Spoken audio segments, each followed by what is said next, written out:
ಯಾವ ದಿನ ಹುಟ್ಟಿದ್ರೆ ಹೇಗೆ ಇರುತ್ತಾರೆ? ಸೋಮವಾರ. ನೀವು ಅಂದುಕೊಂಡ ಕೆಲಸ ಸಾಧಿಸ್ತೀರಾ? ಅವರ ಸ್ವಭಾವ ಸ್ವಲ್ಪ ಸೌಮ್ಯವಾಗಿ ಮೃದುವಾಗಿ ಇರುತ್ತೆ. ನೀವು ಸಂತೋಷವಾಗಿ ಇರುವುದಷ್ಟೇ ಅಲ್ಲದೆ ಬೇರೆಯವರನ್ನು ಸಂತೋಷಪಡಿಸುತ್ತೀರಾ. ಮಂಗಳವಾರ. ಸ್ವಲ್ಪ ಆವೇಶವಾಗಿ ಇರುತ್ತೀರಾ? ಇವರು ಆವೇಶದಲ್ಲಿ ಏನೇನೋ ಮಾಡಿ ಸಮಸ್ಯೆಯಲ್ಲಿ ಸಿಕ್ಕಿಬೀಳುತ್ತೀರಾ. ಸಣ್ಣ ಸಣ್ಣ ವಿಷಯಗಳನ್ನು ದೊಡ್ಡ ದೊಡ್ಡ ವಿಷಯಗಳನ್ನಾಗಿ ಮಾಡಿ ಸಮಸ್ಯೆಯಲ್ಲಿ ಸಿಕ್ಕಿಬೀಳುತ್ತೀರಾ. ಆದರೆ ಇವರು ನೀತಿ ನಿಜಾಯಿತಿಯಿಂದ ಇರುತ್ತಾರೆ. ಎಲ್ಲರೂ ಹಾಗೇ ಇರಬೇಕು ಎಂದು ಭಾವಿಸುತ್ತಾರೆ. ಬುಧವಾರ. ನಿಮ್ಮಲ್ಲಿ ಭಕ್ತಿ ಹೆಚ್ಚಾಗಿ ಇರುತ್ತದೆ.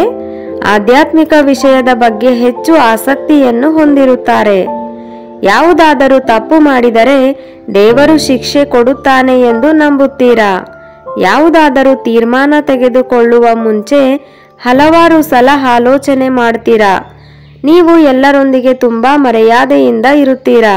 ಗುರುವಾರ ಹುಟ್ಟಿದವರು ತುಂಬಾ ಬುದ್ಧಿವಂತರಾಗಿರುತ್ತಾರೆ, ಜೊತೆಗೆ ಧೈರ್ಯಶಾಲಿಗಳಾಗಿರುತ್ತಾರೆ. ತೆಗೆದುಕೊಳ್ಳುವ ನಿರ್ಧಾರಗಳು ಕೂಡ ಬೇಗವಾಗಿರುತ್ತದೆ. ಇವರಿಗೆ ಕಷ್ಟ ಎದುರಿಸುವ ಧೈರ್ಯ ಹೆಚ್ಚಿಗೆ ಇರುತ್ತದೆ.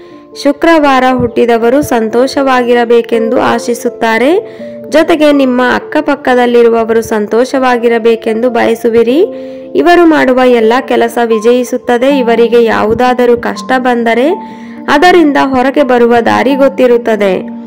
ಶನಿವಾರ ಹುಟ್ಟಿದವರಿಗೆ ವ್ಯವಸಾಯದ ಮೇಲೆ ಆಸಕ್ತಿ ಹೆಚ್ಚು ಇರುತ್ತದೆ. ವ್ಯಾಪಾರದಲ್ಲಿ ಹೆಚ್ಚು ಆಸಕ್ತಿ ಹೊಂದಿರುತ್ತಾರೆ. ಜೊತೆಗೆ ಇವರಿಗೆ ಸ್ನೇಹಿತರು ಜಾಸ್ತಿ ಪ್ರೀತಿ ತೋರಿಸುತ್ತಾರೆ. ಜೀವನದಲ್ಲಿ ಆವಾಗ ಕೆಲವು ಕಷ್ಟಗಳನ್ನು ಎದುರಿಸುತ್ತಾರೆ. ಆದಿತ್ಯವಾರ ಹುಟ್ಟಿದವರಿಗೆ ಸಾಮಾಜಿಕ ಆಲೋಚನೆ ಹೆಚ್ಚಾಗಿರುತ್ತದೆ. ಹಾಗೆ ಅವರ ಹಿಂದೆ ಅದೃಷ್ಟ ಹೆಚ್ಚು ಇರುತ್ತದೆ. ಇವರು ಸಮಾಜಕ್ಕೋಸ್ಕರ ಏನು ಬೇಕಾದರೂ ಮಾಡುತ್ತಾರೆ. ಕುಟುಂಬವನ್ನು ಹೆಚ್ಚು ಪ್ರೀತಿಸುತ್ತಾರೆ. ಸ್ನೇಹಿತರೆ, ಇವತ್ತಿನ ಈ ವಿಡಿಯೋ ನಿಮಗೆ ಇಷ್ಟವಾಗಿದ್ದರೆ ವಿಡಿಯೋಗೊಂದು ಲೈಕ್ ಮಾಡಿ. ಮತ್ತಷ್ಟು ಮಾಹಿತಿಗಾಗಿ ಈ ಚಾನಲ್ ಅನ್ನು ದಯವಿಟ್ಟು ಸಬ್ಸ್ಕ್ರೈಬ್ ಮಾಡಿಕೊಳ್ಳಿ. ಕೇಳಿದ್ದಕ್ಕಾಗಿ ಧನ್ಯವಾದಗಳು.